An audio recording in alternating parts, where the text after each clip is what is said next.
everyone. My name is Minister Wallace, and again, thank you for joining in on the channel, and thank you for continuing to participate in the study of the Messiah in the Old Testament. We're on session number 5. Last week, session number 4 asked the question, was this just a group of predictions, or was this an eternal plan?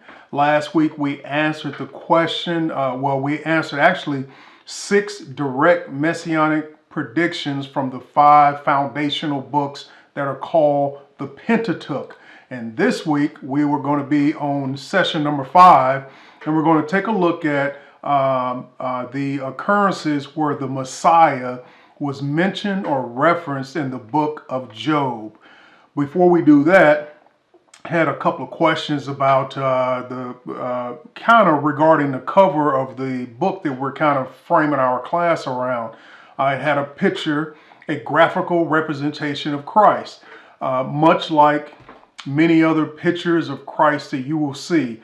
Typically, they are these depictions of Christ will look the same from whatever is the dominant ethnicity within the region that you see it. So what does that mean? If it's in the United States, most likely, if you were to group all of the drawings or pictures of Christ together, they would look like whatever the dominant ethnicity or race is in America. If you went to Mexico, if you went to Africa, if you went to any other places, you would probably find that the depictions of Christ would look like the people that are from that region. Here's why that should not bother you at all.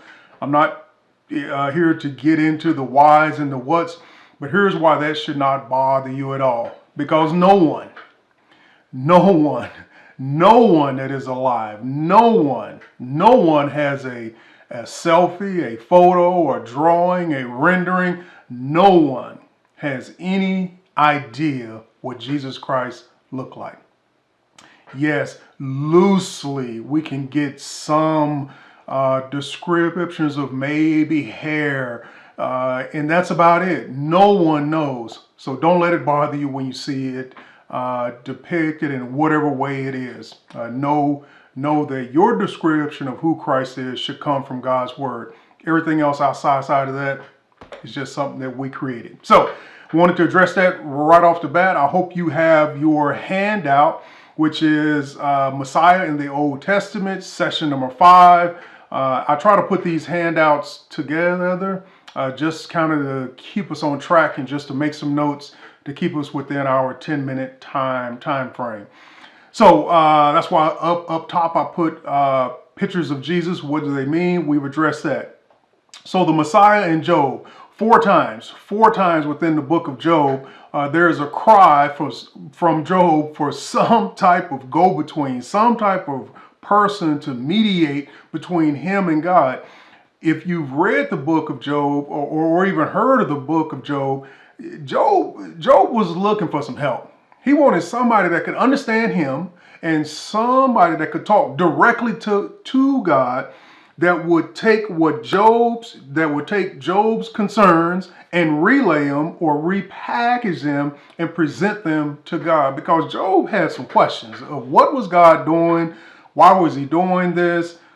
Job had some feedback that he wanted to give to improve the way God was doing some things. So of those 4, within those 4, we can see a cry for the Messiah.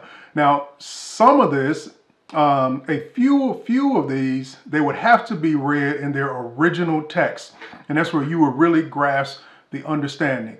But don't feel like just because I have an English translation of the Bible that you are missing out, because that's where context comes into play.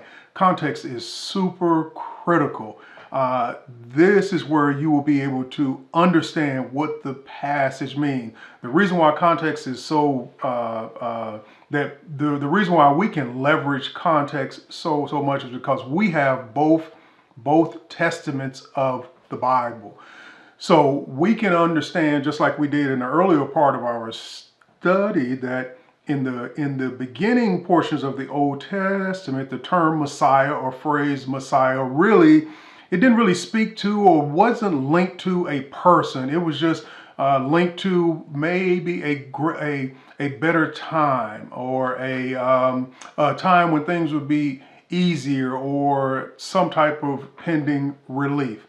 But let's look at the four real quick that we see in Job.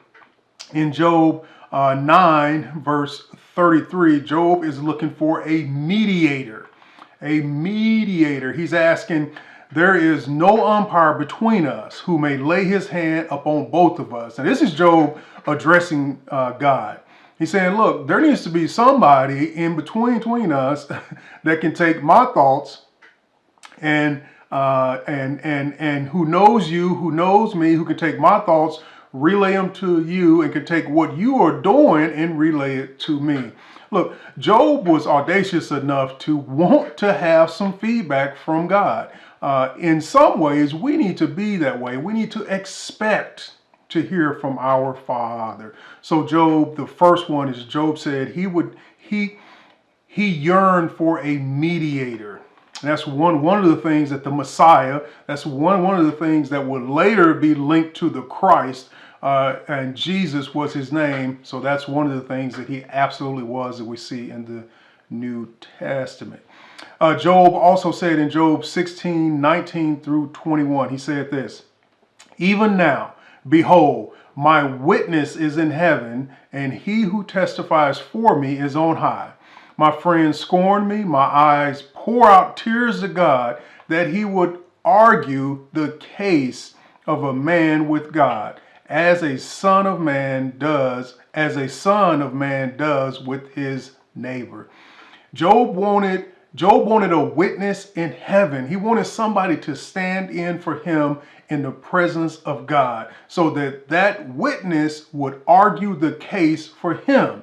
He wanted somebody that would advocate for him. He wanted somebody that would arbitrate for him. He wanted representation in heaven for what he was doing.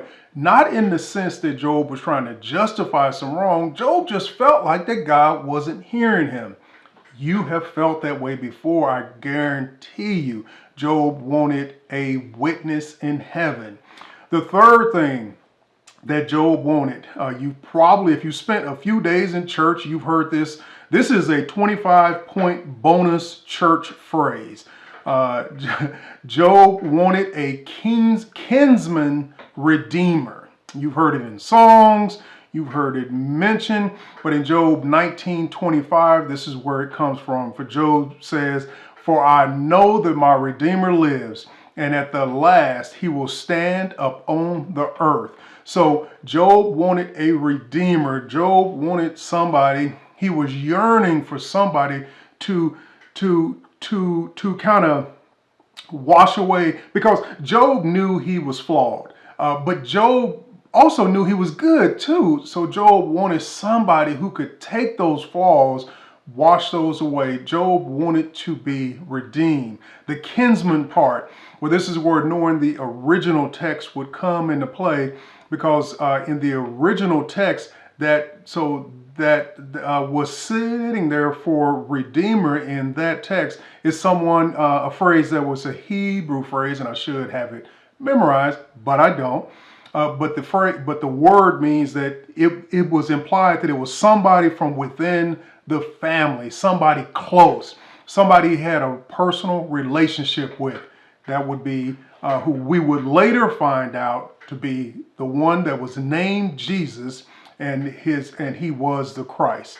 The fourth and final one that Job cried out for in Job 33:23 through 24. If there be for him an angel, a mediator, one of the 1,000, to declare to man what is right for him, and he is merciful to him, and says, deliver him from going down into the pit, I have found a ransom. Job wanted an interpreter. He wanted a mediator. He wanted somebody that would take what he was doing again and take it to God. Later in the New Testament, we will see that these four things fall into the lap of our Messiah, Jesus Christ. the Messiah would be an arbitrator, a mediator, a heavenly advocate, and a witness and an interpreter of the questions of life. And with that, this completes session 5. God bless you.